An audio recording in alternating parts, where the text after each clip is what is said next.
Por que os homens, por que os machões gostam tanto de ostentar suas armas? Esse é um tema que eu já pretendia abordar, está na minha lista aqui há muito tempo, há muitos meses, mas com a treta que ocorreu no domingo entre o PC Siqueira e os Bolsonaros sobre o suposto micropênis do Eduardo Bolsonaro, isso voltou à tona, esse tema cresceu em visibilidade. Então hoje eu quero falar sobre isso, sobre essa relação entre masculinidade e armas de fogo ou armas em geral. Por um lado, você tem uma tendência nas ciências sociais, na antropologia, a interpretar essa relação dos homens com as armas, esse fetiche pelas armas, ou brancas ou armas de fogo, como algo exclusivamente social, uma construção social, culturalmente constituído e que passa de geração para geração. Então os homens ostentam suas armas, ou brandem suas armas, ou têm esses apegos às armas, porque nós somos ensinados assim, gerações após gerações. Por outro lado, você tem na psicologia uma outra tendência a tentar interpretar isso como um fenômeno duplo, em parte biológico, em parte genético e em parte cultural. Então os homens, no geral, têm um apego às armas porque biologicamente, evolutivamente, isso fazia parte da nossa sobrevivência, de fatores de sobrevivência, e culturalmente porque há um status, há uma relação com as armas que privilegia a masculinidade, privilegia aquilo que se entende como ser homem. Tradicionalmente, historicamente, um dos primeiros a trabalhar com esse tema foi o Freud, e a gente sabe que há uma relação também entre o falo, entre o pênis e as armas. Isso em culturas primitivas, em culturas antigas, na antiguidade havia isso. Há muitos símbolos fálicos nas culturas patriarcais da antiguidade, entre os hindus, entre povos indígenas, em diversas tribos pelo mundo, em diversas sociedades pré-históricas em alguns casos. A arma seria uma extensão do pênis do homem, seria algo que expressaria sua virilidade, a sua masculinidade, sua potência, mas essa não é a única interpretação. Essa interpretação sexual é forte, ela é predominante, é quase um clichê, mas não é a única. Existem várias outras interpretações e que nos ajudam a entender esse fenômeno, e também porque esses conservadores que geralmente tendem a privilegiar essa imagem do homem másculo, forte, dominante, também tem esse apego às armas. Eu quero trabalhar principalmente com um artigo que encontrei muito interessante chamado Disarming Masculinities, que seria em português Desarmando Masculinidades. Eu vou citar alguns trechos desse texto aqui e relacionando com outros artigos que eu também encontrei, que vou deixar todos linkados na descrição aqui. Alguns artigos de antropologia, outros artigos de psicologia. Então, começando aqui, o texto diz o seguinte, olha: é sabedoria convencional que os homens desfrutam de uma relação especial com as armas, uma visão que parece ser corroborada por evidência empírica. Em sua maioria, os sistemas de armas são projetados por homens, o marketing é direcionado para homens e são usados por homens, e em muitas partes do mundo são as causas principais de mortes de homens. Mas adiante ele diz o seguinte: as armas são usadas como símbolos de status, mas também como ferramentas para conquistar ganhos econômicos e sociais, angariando poder sobre homens e mulheres desarmados. Nesse artigo em particular, eu quero ressaltar, como eu disse no começo, que tende a ver essa relação das armas e os homens como um aspecto puramente cultural, exclusivamente construído socialmente. Não há nenhuma tendência a interpretar como um aspecto biológico, hereditário, genético. Prosseguindo, embora a maioria das forças armadas das nações industrializadas aceitem atualmente mulheres em suas fileiras, treinamento e operações de combate tendem a permanecer um domínio masculino.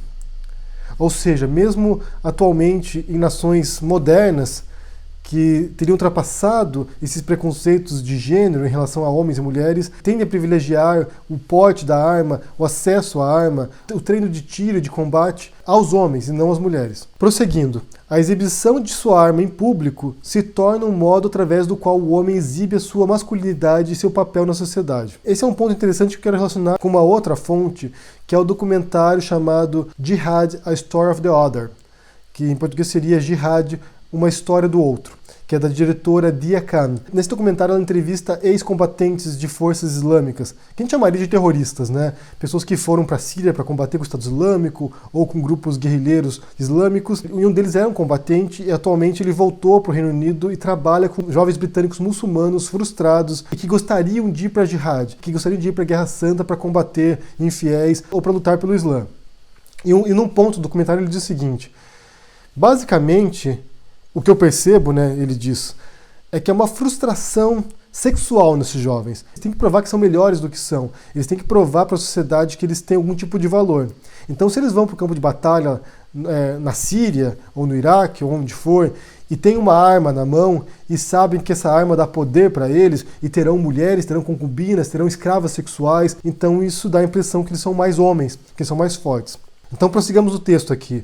Ele diz o seguinte mais adiante: a ironia trágica do conceito de homem armado como defensor do fraco e indefeso é que as mulheres e crianças costumam ser mortas com maior frequência pelo protetor masculino da família e por sua arma do que por um invasor externo. Esse seria um papel do homem, né, do protetor da família. Então ele tem uma arma para proteger a família. Só que essa arma que ele teria como proteção acaba sendo uma arma de agressão contra a própria família dele. E além disso, os próprios homens tendem a ser também as principais vítimas de morte por arma de fogo, né, de violência por arma de fogo. No Brasil você tem o mapa da violência que retrata o perfil de quem são as principais vítimas de arma de fogo, e o que você vê é que em 94,4% dos casos as vítimas são homens, vítimas de homicídio por armas de fogo.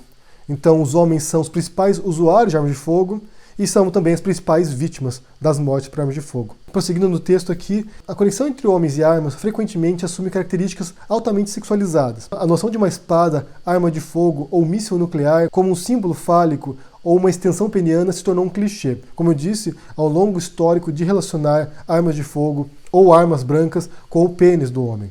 E o modo como eles tratam as armas também tem uma relação sexualizada. Nesse artigo ele diz também que não apenas no sentido de pênis, mas também de companheira. Então os homens no exército teriam que tratar as armas como se fossem suas companheiras, como se fossem suas mulheres, tratá-las bem, protegê-las, mas evidentemente há esse aspecto sexual. E um ponto importante desse artigo que ele diz o seguinte, olha: a masculinidade violenta também envolve a supressão de masculinidades alternativas e concorrentes, não apenas em outros, mas em si próprio também. Ou seja, você ter esse perfil de homem másculo, armado, violento, agressivo, implica na supressão de outros modelos de masculinidades mais brandas, da homossexualidade também, de outros perfis de ser homem que não passem por esse perfil agressivo e impositivo, de opressão dos outros. Esse vínculo de homens com armas também foi estudado pela psicologia, como eu disse, e eu vou deixar alguns estudos aqui que fazem uma investigação sobre a relação hormonal, né, a relação física dos homens com as armas. Num desses estudos, o que eles percebem é que, ao pôr armas nas mãos dos homens, há um aumento nos níveis de testosterona dos homens. O simples fato de segurar uma arma. E em outra pesquisa, vai até mais longe. O simples fato de você ver fotos de armas, você ver imagens de armas impressas no papel, já aumenta esses índices. A pesquisa diz o seguinte, olha: a nossa pesquisa demonstra um modo como a exposição a armas pode aumentar o comportamento agressivo, ao aumentar o acesso a pensamentos agressivos. Ou seja, o fato de você ver uma arma já estimula pensamentos agressivos nos homens. No caso dessa pesquisa de psicologia, isso tem um fator evolutivo, né? Você vê uma arma, você já pensa em perigo, já pensa em agressividade, já pensa em algum tipo de confronto, então seu corpo já se prepara para um eventual confronto ou combate. E um outro estudo também, que é bastante interessante sobre criminalidade, da American Psychological Association, diz o seguinte: historicamente, masculinidade tem sido definida em geral como um comportamento agressivo e predisposto ao risco, de restrição emocional, particularmente de emoções vulneráveis de medo e tristeza, excetuando a raiva, heterossexualidade e competição bem-sucedida. Então, o que se espera socialmente do homem é que ele seja competitivo, é que ele seja agressivo, que ele confronte os demais, que ele entre nesse embate e que, nesse sentido também, porte armas, use armas como ferramentas de agressão. Esse estudo é bastante completo sobre o uso de armas nos Estados Unidos, sobre a pressão que os jovens têm de provar sua masculinidade e como também, nos Estados Unidos, as maiores vítimas de crimes com armas de fogo, de homicídios, são homens também. Esse é um perfil que você vê em quase todo mundo. Os principais usuários de armas de fogo e a maioria das pessoas que cometem crimes com armas de fogo são homens. Para mim, ter em mãos esses dados aqui que eu apresentei, né, esses estudos, essas investigações, nos ajuda a compreender esse cenário no Brasil agora, dessa masculinidade tóxica na internet e desses homens aí que estão no poder e que reforçam essa visão de que ter arma trará algum tipo de bem coletivo. O que isso indica para mim é que há uma fragilidade emocional nesses homens, né, em termos de própria masculinidade deles e sexualidade, e que eles precisam mostrar publicamente, exibir publicamente suas armas para que sejam mais respeitados pelos demais. Como se na ausência disso, eles fossem mais frágeis. Como se na ausência disso, ninguém fosse respeitá-los. Inclusive, nesse último estudo aqui, eles dizem o seguinte, olha, claramente, portar uma arma é, na verdade, instrumental para cumprir as expectativas do gênero masculino.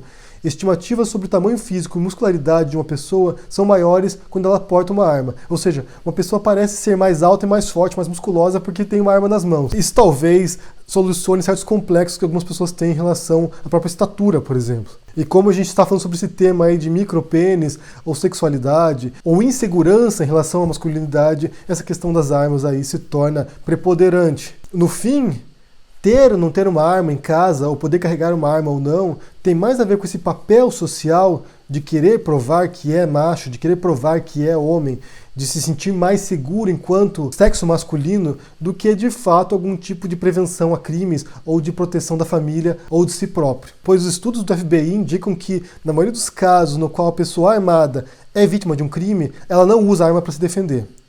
Então é mais uma questão de identidade masculina mesmo. Essa imagem socialmente construída do que é homem, do que é ser macho, e de como isso está vinculado a ter uma arma nas mãos. E é claro que não é apenas as armas que entram nesse papel, não. Os veículos, também automóveis, potentes, também entram nessa figura socialmente construída. Não basta ser homem, é preciso provar para os demais que você é. E a melhor coisa para isso é fazer arminha com o dedo. Como eu disse, vou deixar todos esses links na descrição desse vídeo aqui, confiram, leiam esses artigos, são muito interessantes. Eu quero saber o que você pensa sobre isso, sobre essa questão de armas e homens, de masculinidade na internet e de como essa necessidade de provar ser homem através de porte de arma. O que você pensa sobre isso? Deixe seu comentário aqui embaixo, dê o seu joinha, ajude no apoia e a gente se vê por aí. Abraço e até mais. Tchau!